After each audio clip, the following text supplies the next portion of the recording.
Bienvenue dans Eureka, l'émission qui nous rappelle pourquoi la recherche est essentielle.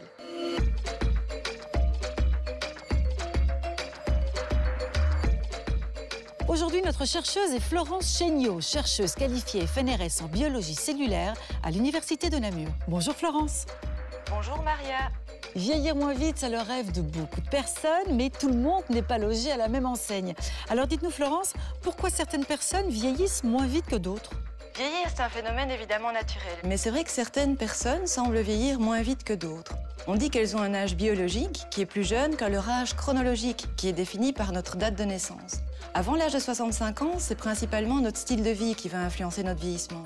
On sait que c'est important d'avoir une alimentation saine, riche en fruits et en légumes, d'avoir une activité sportive régulière, de bien gérer son stress, de ne pas fumer et de maintenir des contacts sociaux. Mais pas seulement, il y a des personnes qui ont un style de vie irréprochable, mais qui pourtant vont être touchées par des signes de vieillissement précoce. On sait que la génétique joue aussi un rôle important, mais ça n'explique pas tout.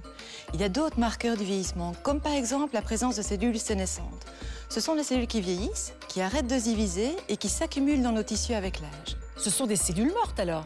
Non, elles sont vivantes et elles restent métaboliquement actives très longtemps. Elles vont notamment favoriser un contexte pro-inflammatoire qui est propice au développement du vieillissement et de maladies associées à l'âge. Dans mon laboratoire, on mène l'enquête. On essaye de comprendre comment ces cellules sénescentes apparaissent, pourquoi elles s'accumulent avec l'âge dans nos tissus et quel est leur impact sur leur micro-environnement. Eh bien, tout cela est très encourageant, même si évidemment l'idée n'est pas de retarder le vieillissement, mais bien de favoriser un vieillissement en bonne santé. Merci Florence pour toutes ces explications et bonne continuation. Et nous, on se retrouve bientôt pour de nouvelles aventures scientifiques.